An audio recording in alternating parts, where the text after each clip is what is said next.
That is the core of our message. There should be the openness to confront your locust. So overwhelming, overpowering, that the Egyptians can no longer stand it. A plague of locusts can wipe out all your hard work, all your investment, all your legacy, simply in a day or a week. And he will take care of it for you. If God is for us, who can ever be against us? Romans chapter 8 and verse 31. Officials. But he still refused. And that is why the destruction came upon him. When we walk with the Lord in the light of His word, what a glory He shares on our way. When we do His good will, He abides with us still, and with all who will trust and obey. Trust and obey, for the score of our way, to be happy in Jesus, and to trust and obey. Greetings. We are continuing our series on the book of Exodus. And as you know, we've been dealing with how the Israelites who have settled at the foot of Sinai on their way to the promised land, how they're able to interrelate with one another, the kind of civil codes or rules and regulations and policies that will help them to be able to live peacefully and in harmony with one another. And in this way, we've dealt with a number of them. Today, we are going to talk about retribution. Retribution is used to describe the penalty or punishment for wrongdoing or committing an offense. In terms of human retribution, we talk of fines, imprisonment, or denial of certain privileges or opportunities. For instance, the death penalty is one of the debated examples of retribution in our world today. In the context of the Israelites, retribution have come to mean revenge in terms of they relating with one another. You do me, I do you. But that was not so in the mind of God. And that is why God has given this civil code to help them not to see retribution or penalty as revenge. At the beginning of the camping trip through the wilderness, God wanted his people to see his heart in the principles of the law or the codes that he gives them. Not just follow him the way they followed Pharaoh and their appointed taskmasters. In terms of when you commit an offense, they either kill you or they imprison you. He wanted them to recognize right and wrong and work through problems in a redemptive manner and not in a retributive manner that involves killing people and oppressing them for little faults that they do. So let us now see how God worked out a remedy for thieves who have carried their craft with them from Egypt to the wilderness camp under Sinai. We want to look at Exodus chapter 22 verses 1 to 5 to deal with the concept of retribution among the Israelites on their way to Canaan. Exodus 22, it says, if someone steals an ox or sheep and then kills or sells it, the thief must pay back 5 oxen for each ox stolen and 4 sheep for each sheep stolen. If a thief is caught in the act of breaking into a house and is struck and killed in the process, the person who killed the thief is not guilty of murder. But if it happens in daylight, the one who killed the thief is guilty of murder. A thief who is caught must pay in full everything he stole. If he cannot pay, he must be sold as a slave to pay for his theft. If someone steals an ox or a donkey or a sheep and it is found in the thief's possession, then the thief must pay double the value of the stolen animal. If an animal is grazing in a field or vineyard and the owner lets it stray into someone else's field to graze, then the animal's owner must pay compensation from the best of his own grain or grapes. The things we want to look at in this particular thing about retribution are replacement, recovery, reformation, and resolution. First, we want to look at replacement. Now, when we want to look at the replacement, we want to look at the fact that when you do something, you have to replace. When they went to work, they had to learn to be responsible and pay back whenever they do things which are wrong. It is very important for them to think about replacement because God values things that we do so that it is replaced.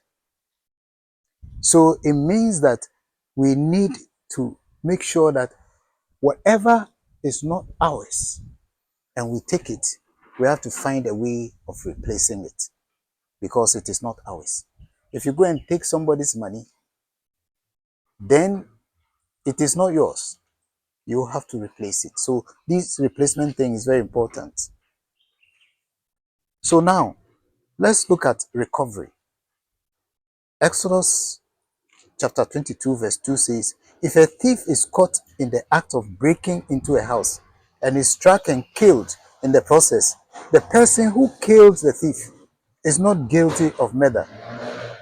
But if it happens in daylight, the one who killed the thief is guilty of murder.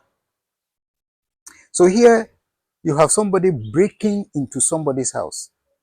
And when the person breaks into the house, in the process of trying to protect his property, he knocks the person down with either a stone, he knocks the person down with a stick, or maybe he shoots the person.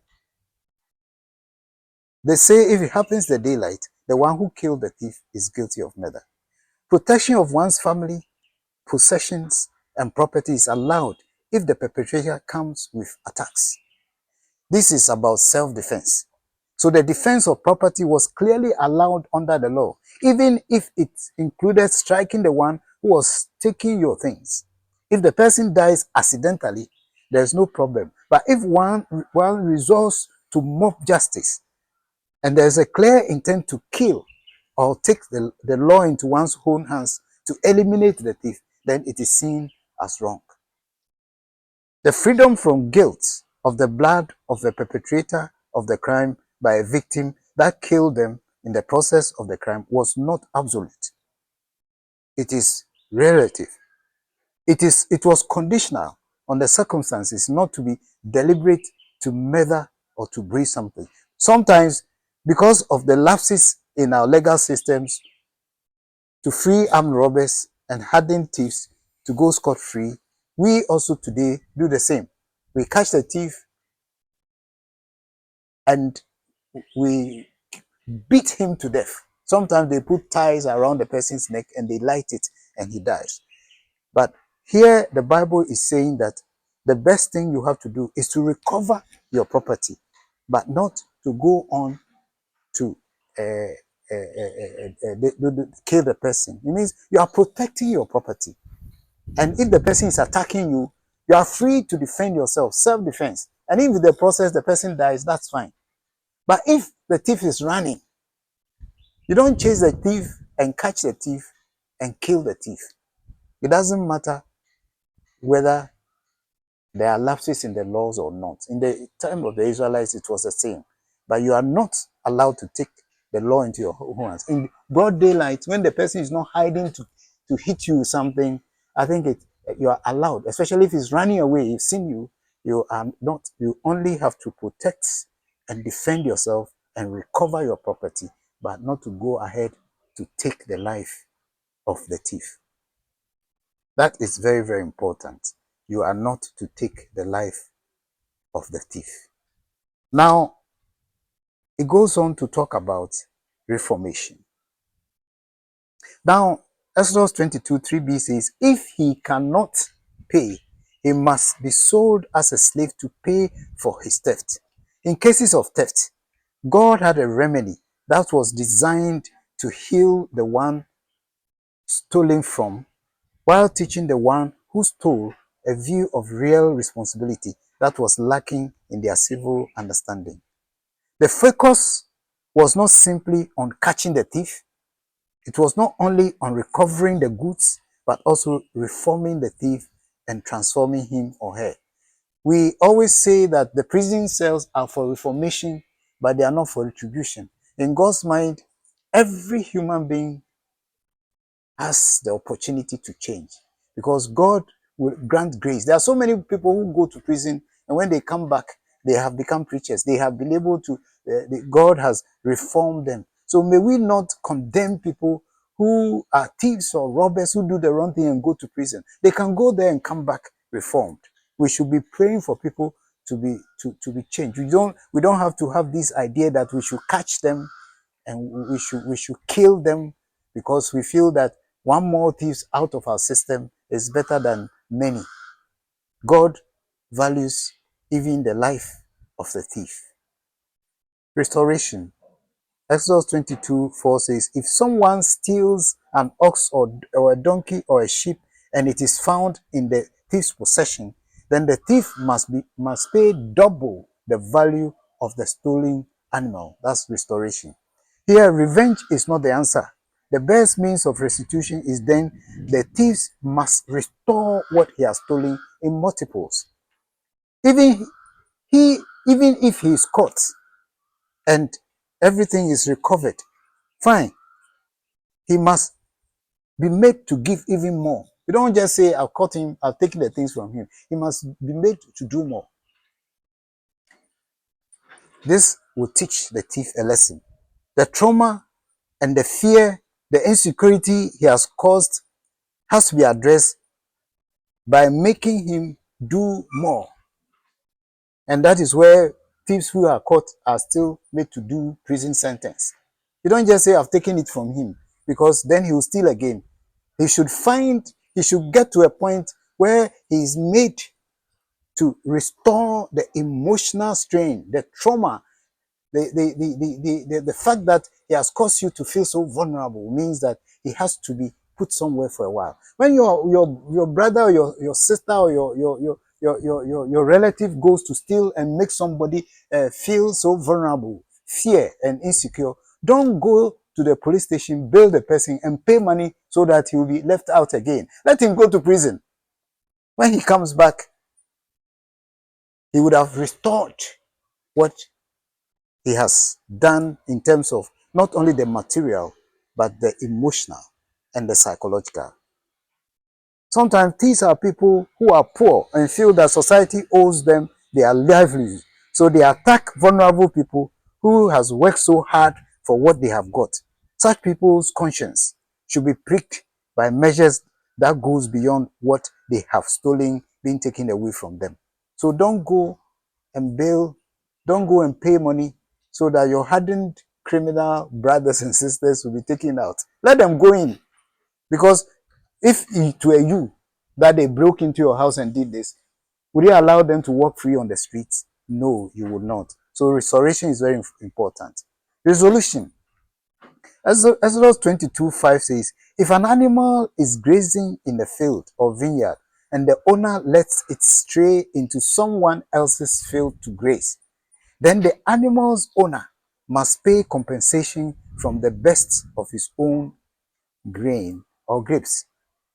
Whatever occurs due to indiscretion or negligence or irresponsibility by you, your animals, your sheep, your goats, just go around destroying people's farms and things like that. They're saying that the best of your grain that you want to sell should be paid in compensation because you've destroyed somebody's livelihood. So there's a need for people to sit and resolve these things. Don't say that you don't care about somebody else's farm. You don't care about somebody's property being destroyed, which is your fault. It comes from your animal or a particular instrument or a particular equipment that you have used that have caused harm. They say that you need to resolve the issue by sitting with the person, negotiating with the person, discussing with the person, and having that empathy for the person. So that is what God is saying. God is saying that we should have a heart we should have a heart. We should not just have a head. A head can think, but a heart feels. May we feel for people as we interact with them and as we have situations where we have to do restitution. And our restitution should be something that will involve resolution to help one another, a restoration that will make people who had stolen some things not only pay back, but be able to restore the confidence and the emotional strain they've caused. A reformation that will change people who have done the wrong thing, not just to say that we have caught the thief. And lastly, we should help them to be able to realize that when they attack to recover our property, we would also attack. And those who steal and go around should know that one day an attack can lead to their death. And in the end, I'll say that replacement is very good. God values the life of the offender and the offended. He isn't interested in our sense of outreach at the evil of men as much as he wanted civil society to have a viable remedy to care for the evils of theft. In God's mind, we should live amicably even with the wrongdoer, and the wrongdoer should be reformed because grace abounds for him. God bless you. Hope you are blessed with this message. To get in touch with other messages of the servants of God, follow us on Facebook and subscribe to our YouTube channel.